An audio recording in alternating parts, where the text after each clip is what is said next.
Good morning. ప్రభువైన యేసుక్రీస్తు వారి పరిశుద్ధ నామములో అందరికీ శుభాలు. ఈరోజు మన అనుదిన ఆత్మీయ ఆహారంగా అపోస్తలుడైన పౌలు కొరింథీయులకు రాసిన మొదటి పత్రిక 4వ అధ్యాయం 21వ వచనం. మీరేది కోరుచున్నారు? బెత్తముతో నేను మీ యొద్దకు రావాలనా? ప్రేమతోనూ సాత్వికమైన మనసుతోనూ రావాలనా? పౌలు భక్తుడు ఒక సువార్థికునిగా మాత్రమే కాక ఒక తండ్రిగా బాధ్యత తీసుకుని ఈ మాట చెప్తున్నారు. పేతురుకి యేసు ప్రభువు అన్నారు, నా గొర్రెలను మేపుము, నా గొర్రెలను కాయము. ఒక తండ్రి తన పిల్లలకి మేపడం మాత్రమే కాదు, వారి తప్పు మార్గంలో వెళ్తున్నప్పుడు కాసి గద్దించి శిక్షించి బుద్ధి చెప్పి సరిచేయడం కూడా తండ్రి బాధ్యత. ఇదే మాటను పౌలు భక్తుడు కొరింథు సంఘానికి చెప్పిన మాటనే దేవుడు మనతో కూడా మాట్లాడుతున్నారు. నేను నీ దగ్గరికి బెత్తాను పంపనా, నా ప్రేమను పంపనా అని అడిగితే మనం అందరం కూడా నీ ప్రేమే పంపు ప్రభు అని అంటాం. ప్రేమ ఆయన దీవెనలు తెస్తే, బెత్తము ఆయన శిక్ష తెస్తుంది. ప్రేమ కానీ బెత్తము కానీ మన పట్ల బాధ్యతతోనే దేవుడు పంపిస్తున్నాడు మనల్ని బాగు చేయడానికి. దేవుని నుండి కృప పొందుకోవాలి, ప్రేమ పొందుకోవాలి, అంతేగాని శిక్షకు గురవ్వకూడదు. దేవుని ప్రేమ మన దగ్గరికి రావాలన్నా, దేవుని శిక్ష మన దగ్గరికి వచ్చినా దానికి కారకులు మనమే. పౌలు గారు ఎలాగైతే కొరింథు సంఘానికి ఆప్షన్ ఇచ్చాడో, మీలో ఉన్న ప్రవర్తన మార్చుకోండి. బెత్తంతో రాగలను, నేను ప్రేమతోనూ రాగలను, అది మీ చేతిలోనే ఉందని ఎలాగైతే ఆప్షన్ ఇచ్చాడో అలాగా యేసయ్య మనకి చెప్తున్నాడు. ఆయన యొక్క ప్రేమ, ఆయన కృప మన మీద ఉండాలే కానీ ఆయన శిక్ష, ఆయన బెత్తం, ఆయన రాడ్ మన మీదకి వచ్చిందంటే మనం తట్టుకోలేం.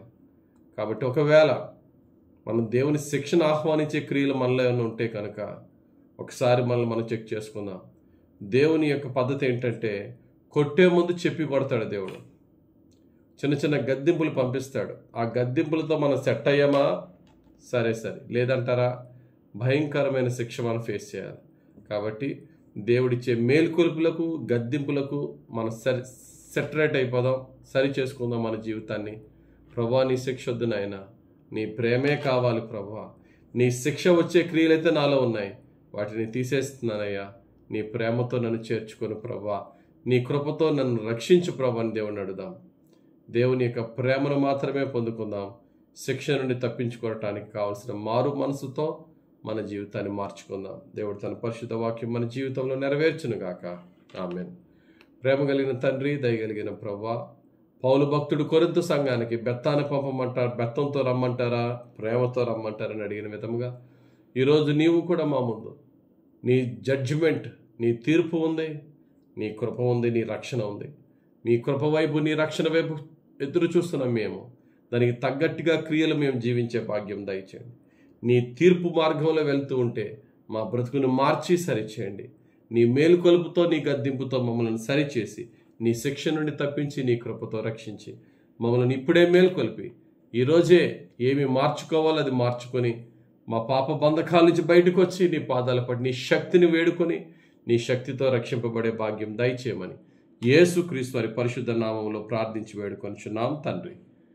ఆమెన్. తండ్రి యొక్కయు, కుమారుని యొక్కయు, పరిశుద్ధాత్మ దేవుని అభిషేకము హెచ్చుగా మనపై దిగి వచ్చి దేవుని శిక్ష నుండి తప్పించుకుని ప్రభు యొక్క కృపకు అర్హులుగా మనల్ని పరిశుద్ధాత్మను నడిపించి దీవించునుగాక. Amen. God bless you. Have a very blessed day.